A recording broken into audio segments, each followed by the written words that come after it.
Hello বন্ধুরা, সবাই জানো আজ আমার জন্মদিন, সেই কারণেই চলে এসেছিলাম বাপের বাড়ি। আর বাপের বাড়ি এসে মা কি খাবারের আয়োজন করছে সেটাই ভাবলাম তোমাদের সাথে একটু শেয়ার করি।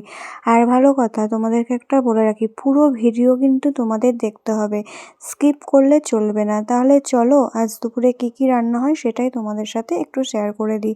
প্রথমেই দেখে দিলে মা এগুলো সব কেটে ধুয়ে রেখেছে, সেটা আমি তেল নুন হলুদ মাখিয়ে রেখে দিলাম। শাকগুলো কেটে ধুয়ে রেখেছে। আর এদিকে মাছগুলো বাবা বাজার থেকে নিয়ে এসেছিলো, সেটাই আমি বেছে ভালো করে ধুয়ে তারপরে তেল নুন হলুদ মাখিয়ে নিই।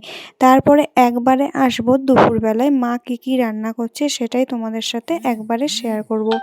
তাহলে চলো, এবার অনেকটাই সময় হয়ে গেছে, মানে খাওয়ার সময় হয়ে গেছে দুপুরের।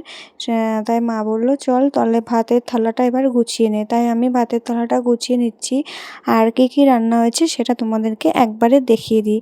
প্রথমেই নিয়ে নিয়েছি ভাত, তারপরে লাল শাক ভাজা, বেগুন ভাজা, আর আছে শিম ভাজা, আর মিষ্টি কুমড়ো ভাজা, আর আলু ভাজা। তারপরে বাটিতে নিয়ে নিলাম মাছের মাথা দিয়ে মুগের ডাল, আর চুনো মাছের চচ্চড়ি, আর রুই মাছের কারি। তার সাথে আছে টমেটোর চাটনি, আর 5 রকমের মিষ্টি, আর 1 গ্লাস জল। এই ছিল আমার দুপুরবেলার